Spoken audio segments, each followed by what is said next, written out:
एकाचाही रुपये पट्ट्याने हात लावलेला नाही. या काही खानदानी मराठ्यांचा पिल्लू कोणाला हात लावलेला नाही. तुमचे सरकार मंत्रीमध्ये घेऊन जाईल मी, कारण त्यांनीच म्हणले फोन केले मी त्याचा स्टोरी व्हायरल करून सांगेल. एक नंबर मध्येच बोलत आहे गिरीश महाजन. त्याला बोलत मी तेव्हा रोज आंदोलन असे पाच टाकड्या करून बसायचं असं माझ्या गाडीला चिपकून. आणि आता तिकडे जाऊन म्हणतो त्या जरांगी पाटलांचा आम्ही खूप लाड केला. काय लाड केला तो पण पिपा दिली मला थोडा पाळणा बसला मला झोका दिला दोन पाया. 15 रुपयाचा जात्रातला बेल्ट घातला इन गेली तीन वर उडी चिपली अशी उघडायचा. मला नाही तर मी हे खानदानी मराठा मी करत नाही खोटं माहिती तर पायाच्या मसाला. कारण गोरगरीब मराठ्याचा लढा तो माझ्या लेकरात कार्यावर राहील. काय तो काय माझ्या काय लाड केले आमचा चहा पिऊन गेला अंतरवाडीचा आला तेव्हा 20 रुपयाच्या पाण्याची बाटली आमचीच प्याला. अरे 20 रुपयांसाठी महत्वाच्या कामाचे पैसे आमचे आहे. तुमच्यासाठी जनतेच्या जीवावर पैसे कमी नाहीत आम्ही मराठ्यांनी. आणि मला सांगतो लाड केली तो आमच्या अंतरवाडीतल्या ग्रामपंचायत मध्ये पोहे खाल्ले तो आता निघले आणखी. मला सांगतो फडणवीस साहेब त्याला गप बसवा नंतर मी नाही मागा लागेल मग त्यासाठी. ते दुसरं कसं गप बसलं आता जेवल्याचं काय ते खुरकुडी गेलं तर सगळं पिऊ जाईल तुझा बसला हिमालयात जाऊन घा. त्याला वाटलं असं बरं झालं जा तिकडे गेलाय बरं झालं आपल्याकडे नाही आलं. पण हो तुला सुट्टी नाही तुला मराठीच वाटलं गेलं तुला समाधी फुट तू मध्ये बोलला तर वाजवलंच मी काही देणं घेणं नाही तरी अंगावर घेतलं बरंच. फडणवीस साहेबांना काय गरज होती का झालं असं उपोषण 17 दिवसाचं विधानसभेच्या पटलावरती सांगायला लागले. आई बहिणीवरून बोलली उपोषण 17 दिवसाचं पोटात काय नाही. तुम्हाला उपोषण काय फडणवीस साहेब नाही कळायचं. उपोषण काय हे जर बघायचं असलं ना फडणवीस साहेब तुम्ही दुसरं काहीच करू नका फक्त 8 दिवस माझ्या शेजारी येऊन बसायला उपोषण करा.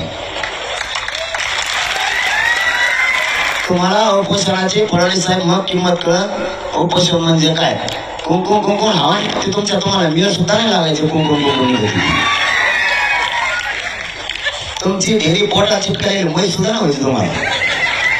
एकच शिर 8 दिवसात डॉक्टरला सापडणार नाही तुमची मै सुद्धा डॉक्टरला सापडत नाही. उपोषणाला पाडलं का आता डॉक्टर मध्ये हात फुली या गंडा हाताला लावते शिर म्हणून हात फुगल्यावर मध्ये उठली का नको. तुम्हाला नाही कळायचं फडणवीस साहेब उपोषण म्हणजे काय. मला माहित नाही त्याच्यात काय बोललो का नाही बोललो कारण त्याच्यात काय कळत नाही. ऑटोमॅटिक चिडचिड होती. तरीही मी दिलगिरी व्यक्त केली माय बहिणीला बोललो असलं तर. कारण मी माय बहिणीचा सन्मान करतो छत्रपतींचा विचार घेऊन चालतो. पण तुम्हाला मी बोलल्याला एवढं लागलं तुमच्या घरातली ती आई बहीण आणि आमच्या राज्यातली ती आई बहीण नाही. ह्यो तुमचा छत्रपतींचा विचार बाळकत्व राज्याचं तुम्ही शिकायचं. माय बाप म्हणून त्या राज्यावर तुम्ही बसायचं. बोललो का नाही माहित नाही. बोललो तर तुमच्या घरातली ती आई बहीण आणि आमची ती नाही. अंतरवालीच्या माता माऊलींच्या डोक्याच्या हळून हळून चिंधण्या केल्या. त्यावेळेस बाई तुम्हाला फडणवीस नाही दिसली का. आमच्या आईच्या पोटात सतीत खोल्या गेल्या त्यावेळेस फडणवीस साहेब तुम्हाला आई नाही दिसली आमची तुमची ती आई आणि आमची ती कोणीच नाही. मराठ्यांना इज्जत नाही काय राज्यात आमची काहीच प्रतिष्ठा आहे. तिच्या माता माऊलींचे डोक्यात बंदुकीच्या खर्चे घालून तिच्या डोक्याच्या चिंध्या गेल्या. मराठ्यांचा आई बहिणीवरती हल्ला झाला आणि मराठ्यांचे हरामखोर मंत्री आणि आमदार मराठ्यांच्या बाजूला बोलायचं तर पक्षाच्या बाजूला बोलायला लागले. अरे कोणता फेरताल या छातीनं तुम्हाला मोठं केलाय. मी छातीसाठी भांडतोय. त्यात मराठ्यांचे आमदार आणि मंत्री सुद्धा अडचण घेणार आहेत. गोरगरिबांचे लेकर अधिकारी झाले पाहिजेत. आमचा अधिकाऱ्यांचा टक्का कमी झालाय म्हणून शिवाची बाजू लावून लढतोय. आपल्या आई बहिणीवर हल्ला झाला त्यावेळेस तुमचे काय तोडे सुन होते का? आज तुमच्या नेत्याला बोललो तर तुम्ही नेत्याला बाप मानायला लागलात. तुम्ही जातीला बाप मानायला पाहिजे, कारण तुम्हाला जातीला मोठे केलंय. आता या अंतरवाडीच्या पोरांच्या छाती फोडण्यात हिलावच्या हॉस्पिटलला त्यांना नेलंय. नाही निघाले त्यात फडणवीस साहेबांना नाही का मायबाप लेकर दिसले. स्वतःची मात्र आई आणि दुसऱ्याच्या आईच्या डोक्याच्या चिंध्या करायच्या. हेच राज्य चालवता काय तुम्ही? छत्रपतींचा विचार मला शिकवणार आणि तुम्ही फक्त आमच्या मताच्या जीवात जोगवा मागणार. आता नाही, तुमची मस्ती किती आहे आम्ही बघतो. जरा थांबा. आमच्या एका आजीच्या गुडघ्यात गोळी शिरली. अशा 30 ते 35 माता मागल्यात. आज इथं बाजार झोपल्यात. नाही शेतात जाता तिला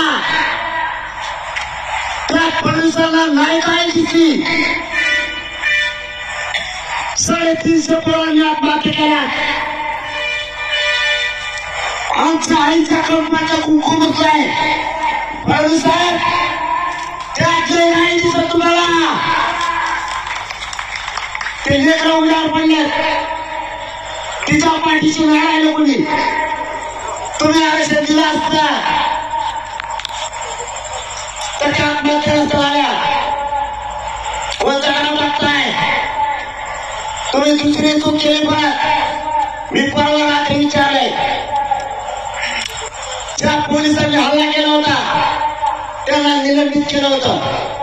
मराठ्यांना याच देवेंद्र फडणवीसांनी त्या सगळ्यांचं नियमन रद्द करून त्याला बढती दिली.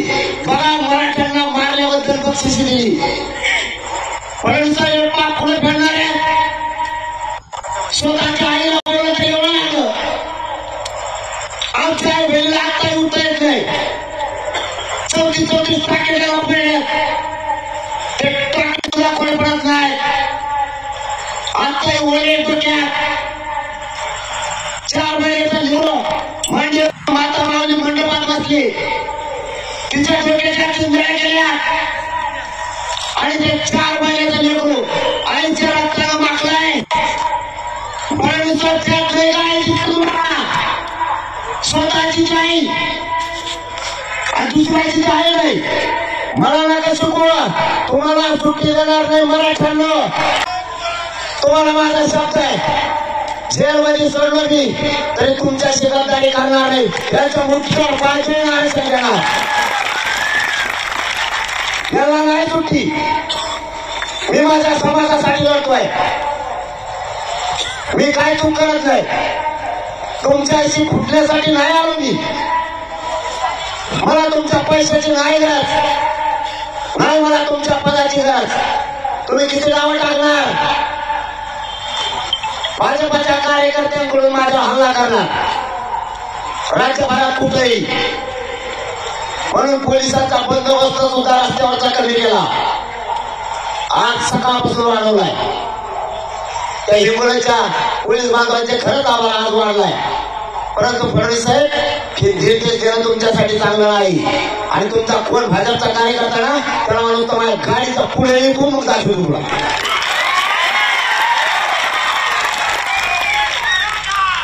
मला नाही गरज तुमच्या संरक्षणाची. माझा समाज माझं रक्षण करायला समर्थ आहे. दावं टाकायचं बंद करा. तुम्ही आडवं येऊ नका. पुन्हा या अहमदपूर म्हणून जाहीरपणानं सांगतो, तुमचं आणि आमचं शत्रुत्व नाही. राजकारण माझा मार्ग नाही. मला राजकारणाचं घेणं नाही. माझा आणि माझ्या समाजाचा एकच उद्देश आहे, आमचं आरक्षण आम्हाला द्या. तिकडे निवडून येण्याचे उलटे पाहिजे पडा. आम्हाला नाही त्याच्याशी घेणं घेणं. माझा सरळ येतोय आणि माझ्या समाजाचा सुद्धा. आम्हाला आमचे लेकरं मोठी करायचं. राज्यापासून केंद्रापर्यंत अधिकारी झालेले बघायचे. तेवढं स्वप्न घेऊन आज 7 महिने झालं रस्त्यावर गेली. माझं कुटुंब बाजूला सारलंय आणि माझ्या समाजाला मी मायबाप मानलंय. आजही माझं उमऱ्याला नाही सोडलं. माझं कुटुंब पुढे मला माहित नाही आणखी सुद्धा. मी इथून माझ्या गोरगरीब मराठीचे लेकर मोठे वाईट म्हणून उभा केली.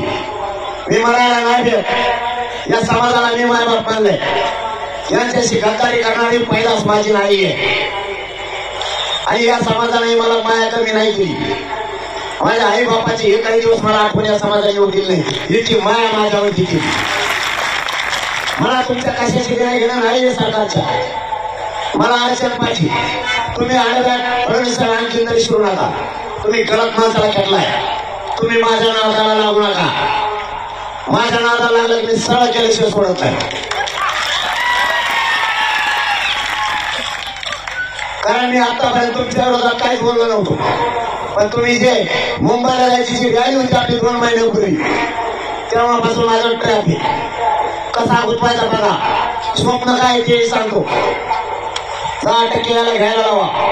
हा म्हणला तर समाज हो म्हणतो. समाजाला एवढं सांगा हे आरक्षण टिकणार आहे. समाजाचा याच्यात फायदा आहे. मी नाही सांगू शकत कारण मी नाही खोटा बोलू शकत माझ्या समाजाशी.